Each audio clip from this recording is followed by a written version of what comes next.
प्रिय विद्यार्थियों, स्वागत है आपका हमारे YouTube channel online classes by SL chart. आज की जो हमारी कक्षा है वो है अभाज्य और भाज्य संख्याएं। हम अभाज्य संख्याएं क्या होती है, भाज्य संख्याएं क्या होती है, इनके बारे में आज की कक्षा में हम समझेंगे। तो चलिए शुरू करते हैं और समझते हैं कि अभाज्य संख्या किसे कहते हैं। अभाज्य संख्याएं, अभाज्य संख्याएं किसे कहते हैं? वे संख्याएं जिनके गुणनखंड एक और स्वयं वह संख्या ही होते हैं। अभाज्य संख्याएं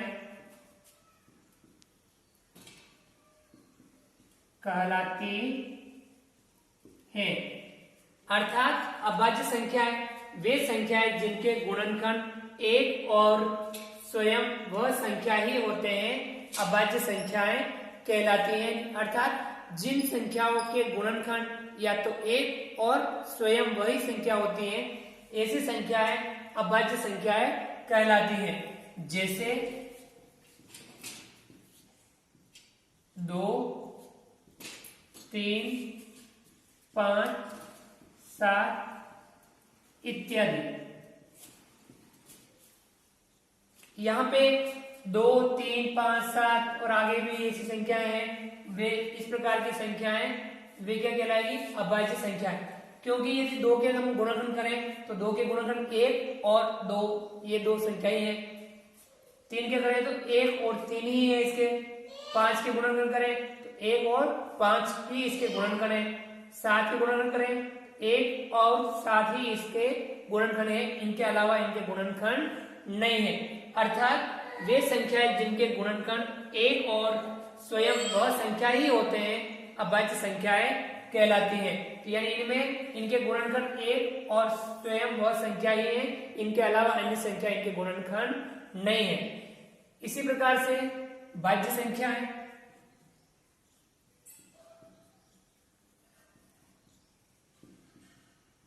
भाज्य संख्या किसे कहते हैं? वे संख्याएं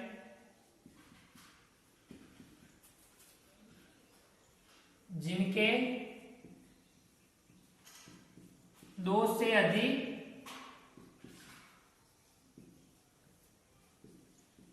गुणनखंड होते हैं, भाज्य संख्याएं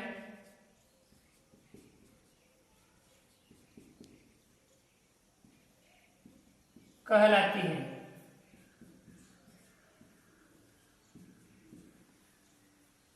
यानी भाज्य संख्या क्या होगी? वे संख्याएं जिनके 2 से अधिक गुणनखंड होते हैं, भाज्य संख्याएं कहलाती है। क्योंकि प्रत्येक संख्या का गुणनखंड एक और स्वयं वह संख्या तो होती ही है, इसके अलावा भी अगर 2 से अधिक अगर गुणनखंड होंगे तो वे संख्या क्या कहलाएगी? भाज्य संख्याएं कहलाएगी। जैसे 4, 6, 8, 9, 10 इत्यादि। यानी ऐसे भी और भी संख्या होगी। तो ये 4, 6, 8, 9, 10।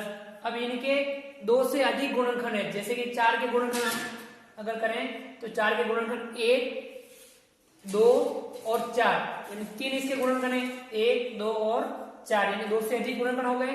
6 के गुणनखंड करें तो 1, 2, 3 और 6 इसके गुणनखंड है। इस प्रकार से यदि इनके गुणनखंड करें तो 2 से अधिक गुणनखंड होंगे। तो ये संख्या क्या कहलाएगी? भाज्य संख्याएं कहलाएगी। यहां हमें एक ध्यान रखना है, नोट लगा के लिख लेते हैं। एक न तो अभाज्य संख्या है और न ही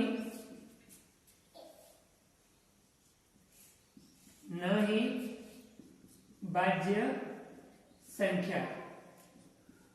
यहां हमें ये भी बात ध्यान रखनी है कि जो हमारी एक है न तो वो अभाज्य संख्या है और न ही भाज्य संख्या है, यानी एक ना तो भाज्य में है और न ही अभाज्य संख्या में है। तो ये इसके आप ध्यान में रख लीजिए कि अभाज्य संख्या है जिनके गुणनखंड एक और स्वयं वह संख्या ही होते हैं तो वे संख्या अभाज्य संख्या कहलाएगी, और यदि जिन संख्याओं के गुणनखंड 2 से अधिक होंगे वे सभी भाज्य संख्याएं कहलाएगी।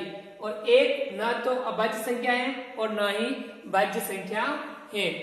तो यहां तक हो गया क्लियर, इसको समझ लें। इसके बाद में हम 1 से 100 तक की संख्याओं में अभाज्य संख्याएं कौन कौन सी हैं उनके बारे में थोड़ा सा अध्ययन कर लेते हैं।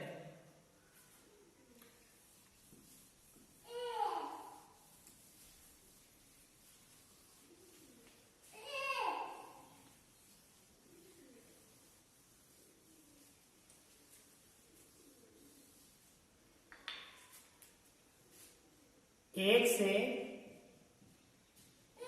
100 तक की संख्याओं में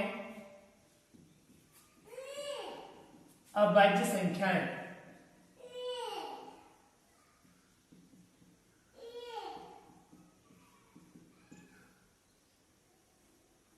अब हम समझने वाले हैं 1 से 100 तक की संख्याओं में अभाज्य संख्याएं कौन कौन सी हैं। संख्या 1 से 100 तक की जो संख्या है उनमें अभाज्य संख्याएं कौन कौन सी हैं, ये हम एक आसान तरीके के माध्यम से ज्ञात करना सीखेंगे, जो आपके कक्षा 6 में भी एक ऐसा दे रखा है, वहां से हम इसको समझते हैं कि हम एक बार 1 से 100 तक गिनती लिख लेते हैं।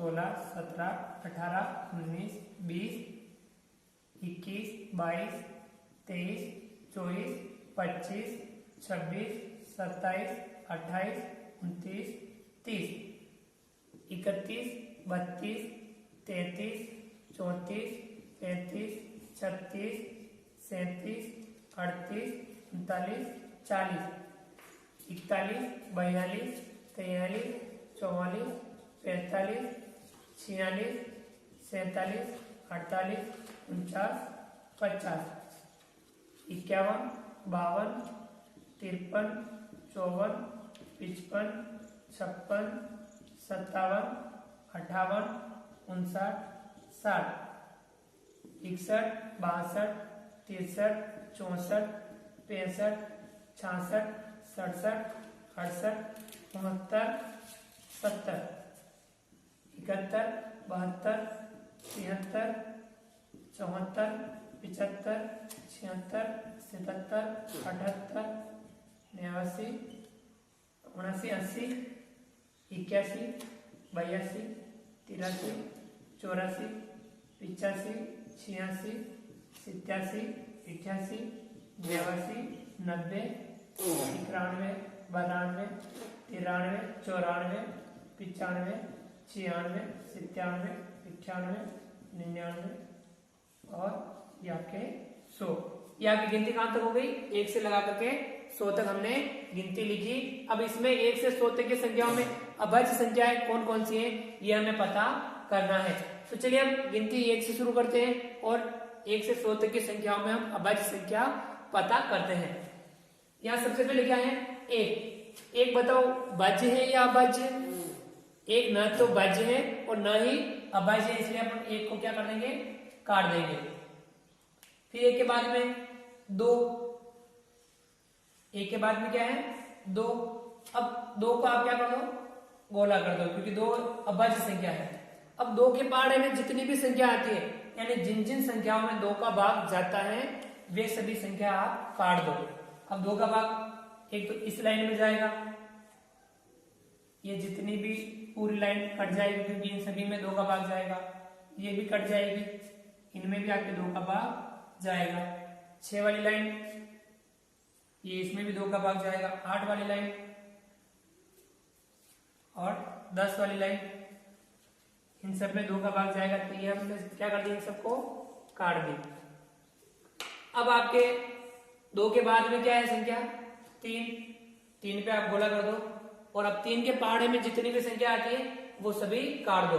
3 एकम 3, 3 दूनी 6, 3 तिया 9, 3 चौके 12, 3 पंजे 15, 3 छंग 18, 3 सत्ते 21, 3 अटे 24, 3 नम 27, 3 दाए 30, 30 के बाद 33, फिर 36, 39, 42, 45, 48, 51, 54, 57, 60, 63, 66, 69, 72, 75, 78, 81, 84, 87, 90, 93, 96, 99। ये आपके किसके पहाड़े की संख्या थी, 3 के पहाड़े की, यानी 3 का भाग जिन जिन संख्याओं में यहाँ जाता था उन सभी संख्याओं को अपन ने काट दी, क्योंकि वो अभाज्य संख्या है, नहीं होगी।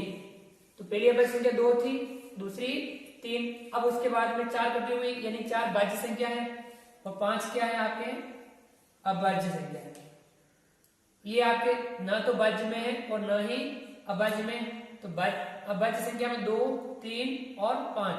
अब 5 के पहाड़े से जितनी भी कटती है वो सभी काट दो। 5 के पहाड़े से एक तो ये वाली लाइन कटेगी, और एक ये जो पहले से काट रही है आपने 2 के पहाड़े से, वो दोनों कट जाएगी। ये हो गया 5 का काम। अब 5 के बाद में आप 6 भाज्य संख्या है और 7 क्या है, अभाज्य संख्या है। अब 7 के पहाड़े में जितनी भी संख्या आती है वे सभी आपको काट देनी है।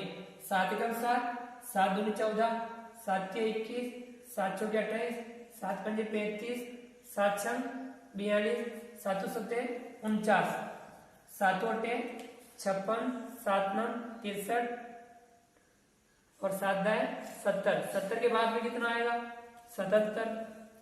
77 के बाद में कितना आएगा, 1 2 3 4 5 6 7, 84। 84 के बाद में 1 2 3 4 5 6 और 7, 91 आएगा।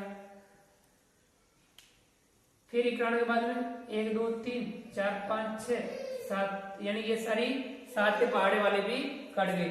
अब 8 आगे भाज्य संख्या है, 9 भाज्य संख्या है, 10 भाज्य संख्या है, 11 अभाज्य संख्या होगी। अब 11 के पहाड़े वाली कटी हुई होगी, ये आप देख सकते हो। 11 कम 11, 11 2 22, 11 3 33, 11 4 44, 11 5 55, 11 6 66, 11 7 77, 11 8 88, 11 9 99, यानी कटी हुई है। आपको यानी 7 तक ही काटनी है, यानी इस लाइन के पहाड़े तक की आपको संख्याएं यदि हम काट लेते हैं तो बाकी जितनी भी संख्याएं बचती हैं वे सभी आपके अभाज्य संख्याएं होगी।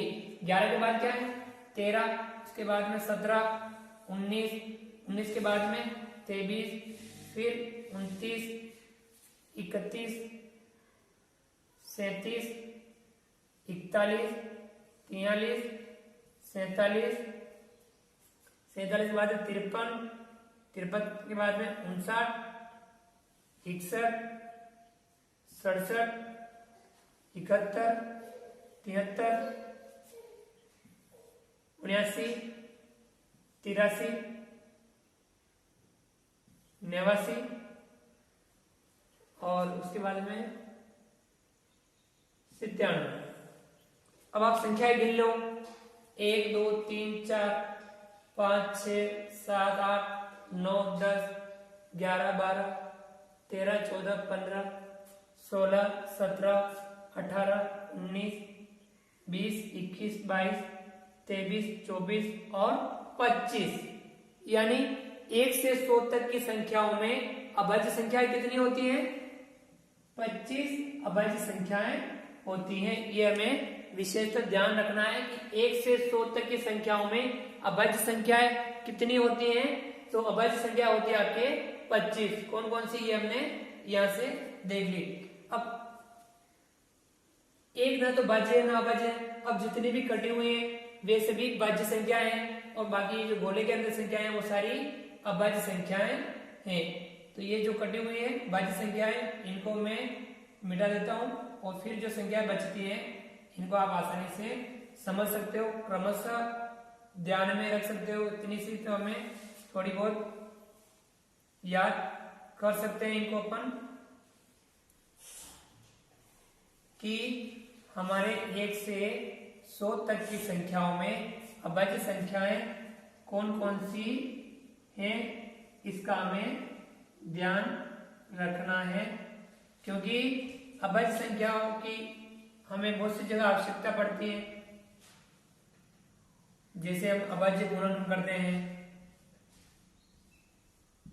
उनमें भी हमें अभाज्य संख्याओं की आवश्यकता होती है।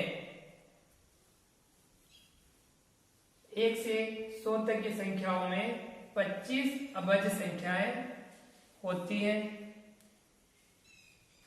और वह कौन कौन सी हैं, तो ये आप देख सकते हो। 2, 3, 5, 7, 11, 13, 17, 19, 23, 29, 31, 37, 41, 43, 47, 53, 59, 61, 67, 71, 73, 79, 83, 89 और 97। ये आपके क्या है, 1 से लगा करके 100 तक की संख्याओं में आपके अभाज्य संख्याएं कौन कौन सी हैं। ये अभाज्य संख्याएं आपके 1 से 100 तक की संख्याओं में 25 अभाज्य संख्याएं होती हैं। इनको आपको काम में लेनी, इनको समझना है। तो साथियों, मित्रों, विद्यार्थियों, यदि आपने अभी तक हमारे इस YouTube channel online classes bye SL Jat को सब्सक्राइब नहीं किया है तो प्लीज नीचे दिए गए लाल सब्सक्राइब बटन को दबा करके हमारे चैनल को सब्सक्राइब कीजिए, बेल आइकन और नोटिफिकेशन के लिए प्रेस कीजिए और अधिक से अधिक साथियों, मित्रों, दोस्तों, यारों, जहां भी आपको संभव हो वहां तक हमारे वीडियो शेयर जरूर कीजिए। आपने वीडियो देखा इसके लिए थैंक यू, धन्यवाद। मिलते हैं अगली क्लास में।